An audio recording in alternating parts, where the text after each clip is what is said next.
இயற்கையில ஒண்ணு இருக்கு என்னன்னா, இயற்கை திரும்பி பார்க்கிறதே இல்ல. என் வீட்டு வாசல்ல இருக்கக்கூடிய ஒரு வேப்ப மரம் ஒருபோதும் தன்னுடைய இத்தனை ஆண்டு கால தான் என்ன கொடுத்தோம், என்ன பெற்றோங்கிறத திரும்பி பார்க்காது. அன்றாடம் நான் என்னோட ஜன்னலுக்கு வெளியில பார்க்கக்கூடிய சூரியன், தான் இதுவரை எவ்வளோ ஆண்டு காலம் இதே இடத்துக்கு வந்து நின்றுருக்கோம் அப்படிங்கிறத பத்தி திரும்பி பார்க்காது. இதே தான் நிலவுக்கு, இதே தான் நதிக்கு, இதே தான் ஆறுக்கு, இதே தான் மலைக்கு எதுவுமே இயற்கையில திரும்பி பார்க்கதில்ல. எல்லாமே எதிர்காலத்தினோட பாதையில அன்றாடத்தை முதன்மைப்படுத்தி, அன்றாடத்தினுடைய ஒவ்வொரு தருணத்தையும் முழுமையாக வாழ்ந்து, கடந்து அடுத்த நிலைக்கு போயிட்டே இருக்கு. மனிதர்கள் தான் திரும்பி பார்க்கிறாங்க.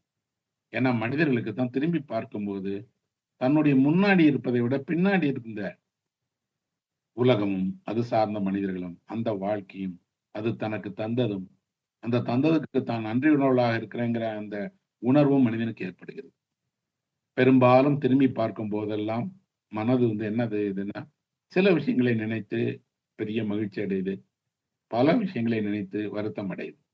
ஏன் அப்படின்னா, எல்லாருக்கும் திரும்பி பார்க்கும்போது அவர்கள் கடந்து வந்த பாதை அவ்வளவு இனிமையான பாதை அல்ல. அப்படின்னா, அது அந்த திரும்பி பார்க்கிற செயலின் வழியாக செய்துகிட்டே இருக்கும். இந்த திரும்பி பார்த்தலை இலக்கியம் தான் அதனுடைய துயரிலிருந்து, வலியிலிருந்து, இன்னும் சொல்லப்போனா வேதனையிலிருந்து விடுவித்து, உனக்கு நடந்தது மட்டும் இல்ல, இது உலகத்துக்கு திரும்ப திரும்ப நடந்துட்டே இருக்குது. உனக்கும் நடந்திருக்குதுங்கிறத காட்டுது.